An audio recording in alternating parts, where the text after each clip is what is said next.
All right, good morning, everyone. I'm Saswat Panda, CTO of LiveLike, and I'm glad to have Mike Davies from Fox Sports with us.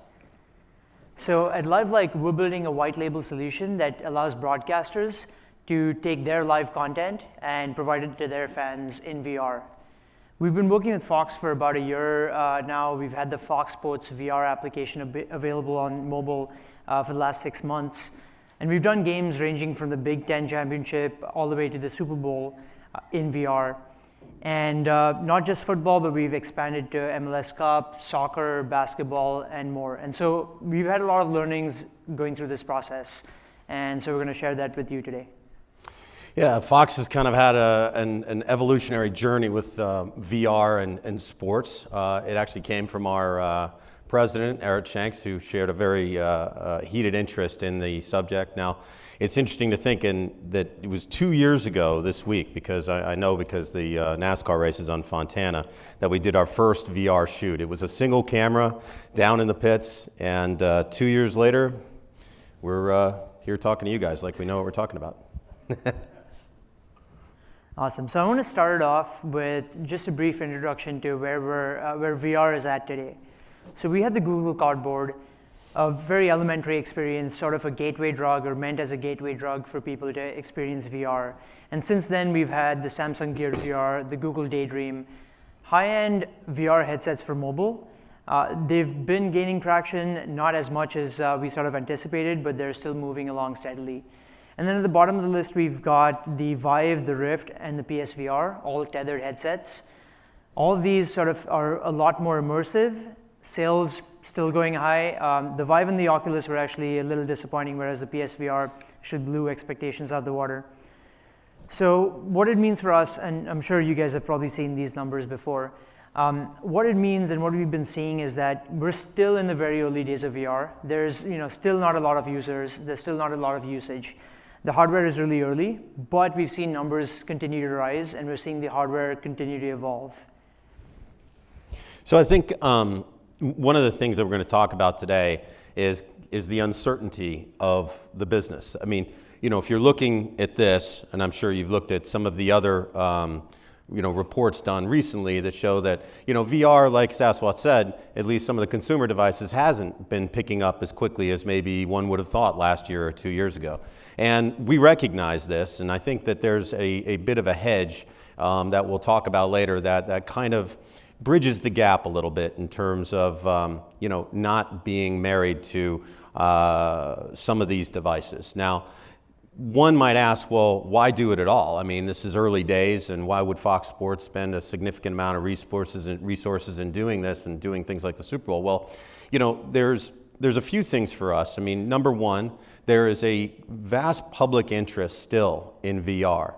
Whenever you do something in VR, whether and it's usually attached, at least for us, to a large event, there's usually a lot of interest around it. And for public relations and getting it out in the media, and especially demonstrating that you're doing something, is worth something to us to show that we're trying to pioneer the space and selecting some of the best partners to do so.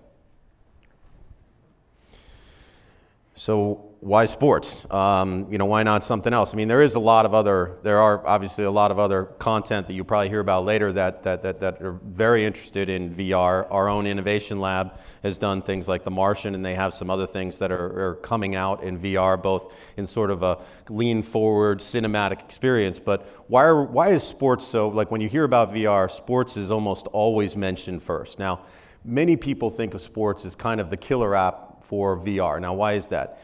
Number one, it's live, and there is a keen interest in people watching and actually being there at the venue in a live situation. Now, as it turns out, the actual live, at least right now in terms of the technology, that the live rendition of a sports event in VR isn't all that great.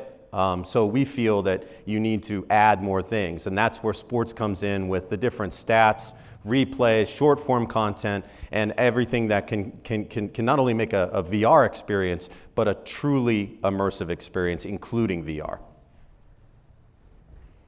So our story at LiveLike actually begins with the Longhorns. So our CEO was a huge fan of the Longhorns, and he was working with Samsung in Korea a couple of years ago, sitting in a tiny little cramped room watching Longhorns games on his tiny little phone. And while working in VR, he sort of had this idea about solving the problem using VR. So a group of us got together with pretty diverse backgrounds from sports, finance, gaming, and try to figure out the right way to go about solving this problem. So we looked at the existing solutions back then, and we realized that most solutions to VR were basically taking the television experience and sort of porting that over to a bigger screen. And beyond that, it also felt sort of isolating to basically be in that sort of environment, not be able to watch games with your friends. And so we set out to create an additive experience, basically taking the best of the stadium experience, the best of the television experience, the best of the second screen, and bringing all of that to you and your friends, regardless of where your friends are at. So all of this was sort of our conception in the early days, and it's what we've been working towards. And so far, our mission has been basically to deliver the best live sports viewing experience with or without a headset. So let's talk about how we get it done.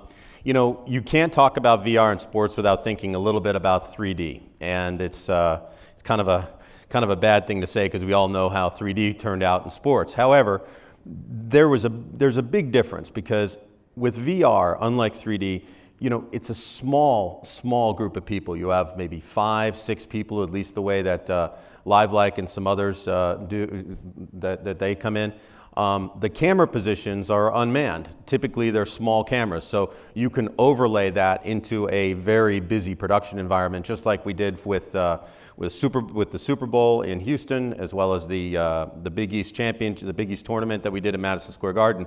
I mean, think of it, in a tiny area like Madison Square Garden, being able to overlay a 5-camera show without really disturbing anything is a huge benefit. So Saswat will talk about exactly how we get those cameras back to your phone or headset, but from a broadcaster's point of view, this is highly advantageous because we don't have to think about basically camera positions and those types of things, which kind of seems trivial.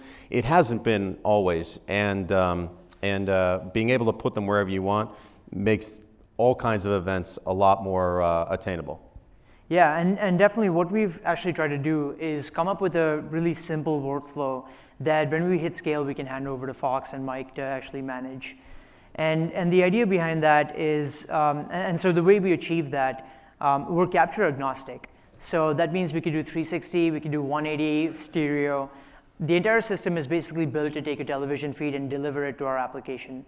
So we can take feeds from, we can do it ourselves or take it from other providers as well. And our entire OTT infrastructure is actually very, very standard. There isn't a whole lot of additional hardware and proprietary technology needed to do it. And the application itself can either be a white label app like the Fox Sports VR application, or it could be an SDK that you integrate, which you use to integrate the VR experience directly within the Fox Sports app.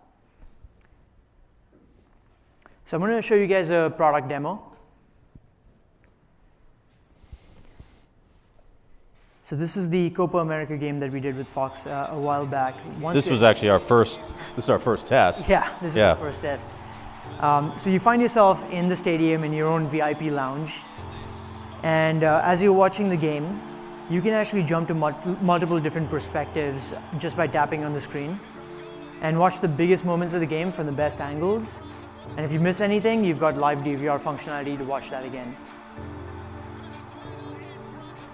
You'll notice that we've augmented the television feed into a jumbotron in the field itself. And that way you actually get to enjoy your standard television programming without missing out on it. And enjoy things like replays and that kind of thing.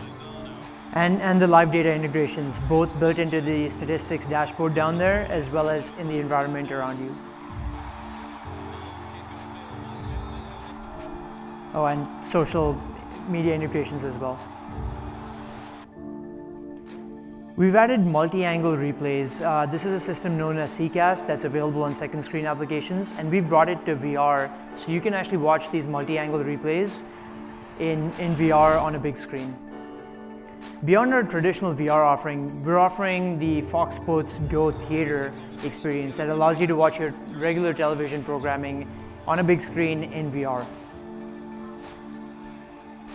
And the Fox 360 Lounge, where you can watch all sorts of Fox 360 content, either produced by us or otherwise from within the environment.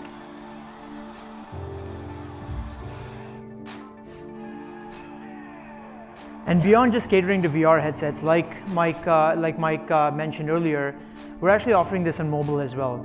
And so we refer to it as a magic window experience, where you get to watch the game and do everything you'd normally do directly from your phone without a headset.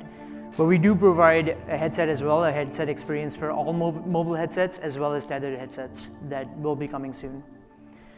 One of the things that we haven't showcased in this video is the social experience. And I'm not talking about social in terms of social media, but actually multiplayer, being able to watch games with your friends and actually have the presence of them sitting there. We all know that sports is a very social experience where you're trash talking with your friends, tweeting, talking to each other, having discussions. And we're looking to bring that into the LiveLike and Fox Sports experiences very soon. And hoping that that's going to really make a big impact on how viewers engage with VR. So when we first started off in 2015, we actually started off with the Samsung Gear VR. It was really smooth experience, really immersive compared to cardboard. And we felt it really showcased what the platform could do, what mobile VR was like, and what it was going to be like.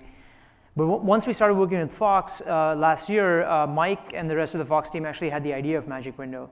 Right. So we had to pull these guys kicking and screaming a little bit to say, look, it's not all about VR.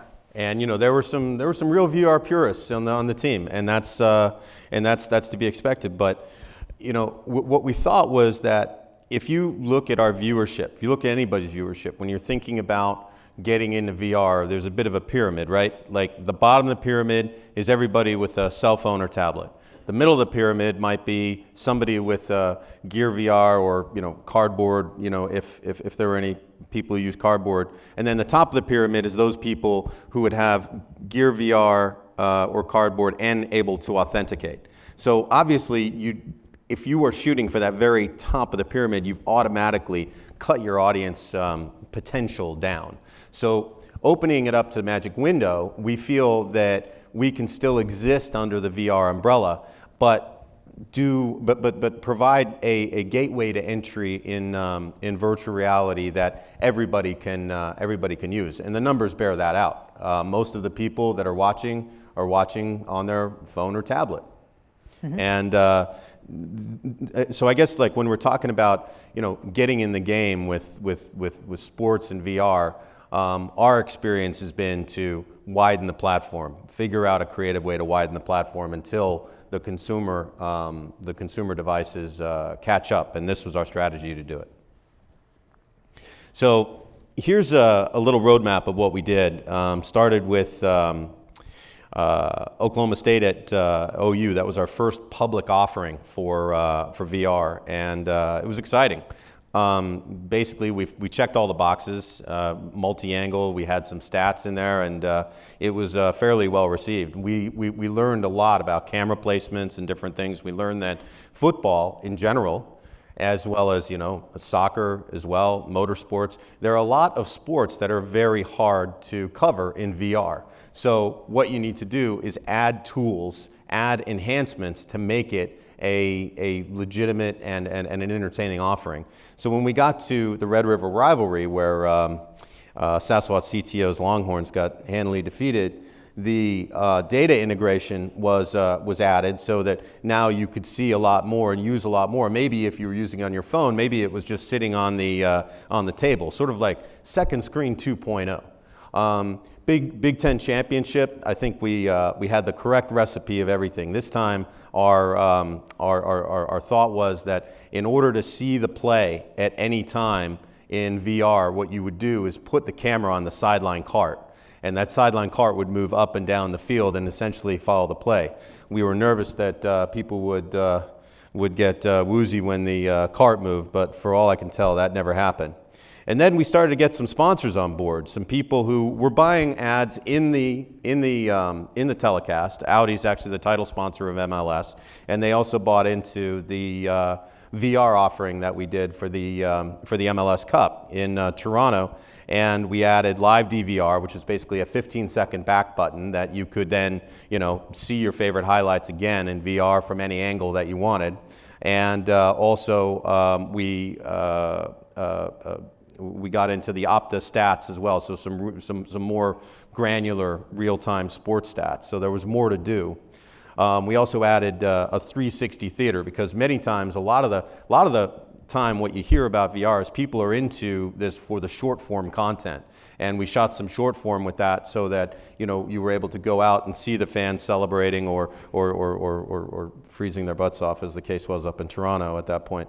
And then the Super Bowl came, and this one was a tough one because this was right down to the last minute, and they came up with something that we were able to do, but something that we'd never prepped for, which was real-time highlights. So after every quarter, we would upload basically a highlight rip that you were able to go back and look at in the LiveLike environment. And the last one that we did a couple of weeks ago, we added something that we'll probably do on every event now, which is the auto cut, the director's cut camera, meaning that while it's great that you get to choose your own angle, audiences are lazy and they want to be shown a story. And I think that for a variety of reasons, storytelling is something that we're going to be doing for virtual reality for the time to come, for sure. And so over the last 6 months, we've actually had some major learnings working on all of this tech. So the first one sort of seems obvious, but the implications aren't. Magic Window actually leads to significantly higher viewership than mobile VR. So in our numbers, we see about 20 to 30% using Gear VR, about probably less than 1% that actually stick with Cardboard. They usually start off with Cardboard and then switch over to Magic Window. And then the majority, 70 to 80%, actually using Magic Window. What that means as far as our development goes, on the Cardboard front, Cardboard, like you said, is for short form content. It's not something that people are going to come back to game over game. As for Magic Window, the way we've treated Magic Window so far has been sort of a port of VR. We took the VR experience and we figured, how would we create an experience that would get people to switch to VR, make it a sort of gateway experience to VR. And we've realized that Magic Window actually requires its own type of thinking. We need to think about how we can create an interactive experience that can lead into VR in the future, but also stands well on its own. The next is high-end VR, like the Oculus Rift, the PSVR, actually gets the most user engagement. There is not a whole lot of high-quality content on these platforms, and especially not for sports. So creating high-quality sports content on these platforms will actually result in significantly more engagement. So what that means for us in terms of what's next, we're still trying to figure out how we spend our resources and develop our product for high-end VR, Magic Window, mobile VR, which is in the middle. And all of this is going to change depending on which platform actually takes off. So we're sort of hedging our bets and trying to deliver an experience that hits on each of these key areas. And then there's AR, sort of like it's not something that we've really spent as much time on. And as we all know, AR is coming. It's going to take a couple of years, but it's a strong belief in our company that AR is basically going to be how people have these experiences in the future. It's going to be AR with some amount of mixed reality. And so for us, it's important to figure out how we can create our experiences so that they can transition over to AR in the future. And so we're constantly starting to experiment with AR at this point.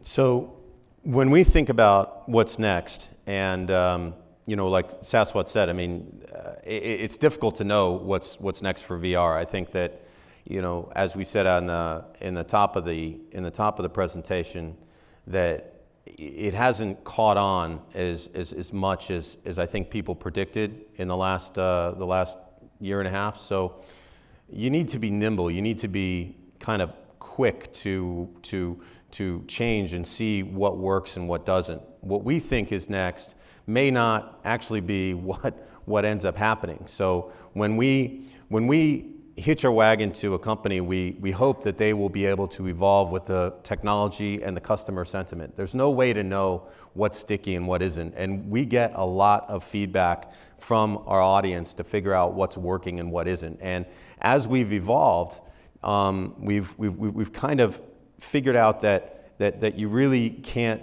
subscribe to a very charted ethos at all. You need to be open to all of those ideas and understand that if you've been going down the road in one area, like complete immersive VR, to turn and say, you know what, there's a play here for devices that aren't technically virtual reality devices. You need to be open to that and find a company and a group of people that's able to kind of grow with whatever's happening. I also think that, like Saswat says, whatever you do needs to be tied to what we think is eventually going to be happening. And I think that everybody understands that in due course, augmented reality is going to be something that we're going to be using to consume live sports. So any learnings that you can take, or anything that you can say, well, we're going to put this feature in, and then down the road, this could be something for augmented, even if the technology doesn't exist yet, which it doesn't really,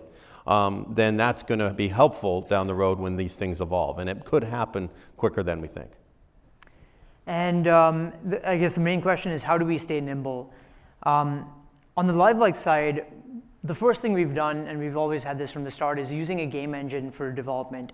This is going to be a little more on the technical side, but we've been using Unity. And as long as you use a cross-platform game engine, I think you sort of get all the benefits. The idea is that we're able to develop applications across platforms really easily and really quickly. So with Unity, for example, we can create an Android application, and that easily translates over to iOS. We can create an application for the Oculus Rift that translates over to PSVR. And even our PSVR offering and our mobile offerings actually share a pretty substantial common code base. So the idea is that we're able to iterate really fast just across platforms because of that. And then the second is that if you have a really well-architected application, you're able to try things out really fast. You're able to pull out and plug components in. And it really helps with trying out new features. If there's a new request to get a new feature in 5 days' time, it's a lot easier when you use systems like this. The next is to keep an open book mentality. What I mean by that is that none of us, no one at LiveLike, no one at Fox, none of us are actually experts in VR. We've probably got more experience than most folks, at least as far as sports is concerned. But what it means is that there's always ideas floating around, and it's important to try out as many as you can. Now, you're going to have to prioritize. There's never enough time for everything. But it's important to have an open mind and actually try things out.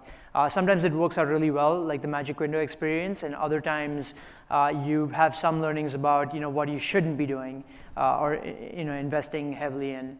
And that goes along with the culture of prototyping.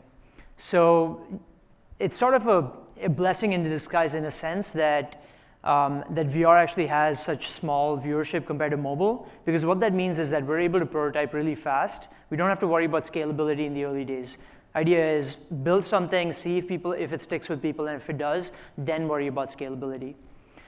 The third point is actually minimizing product debt, which sort of happens if you have that fast-paced culture of prototyping and delivery, when you have to deliver the Super Bowl in 10 days, and you have no option but to go ahead and do that. And the idea is you need to minimize product debt. By minimizing the amount of time you have to do it. So yeah, you got like the technical debt, which is what we piled on in huge amounts after the Super Bowl or during the Super Bowl. You've got product debt, where you make a product decision based on deadlines, and now you stick with it for the foreseeable future. So it's important to constantly review after each project, do a retrospective to find out what debt has been accumulated, so you can schedule and budget to clean that up. On the LiveLike side, we're actually undergoing a third iteration of the LiveLike platform. So we're actually rebuilding it from the ground up. And the idea is that using all these learnings, understanding what our next product is going to be, it'll make us much faster and allow us to iterate much more quickly.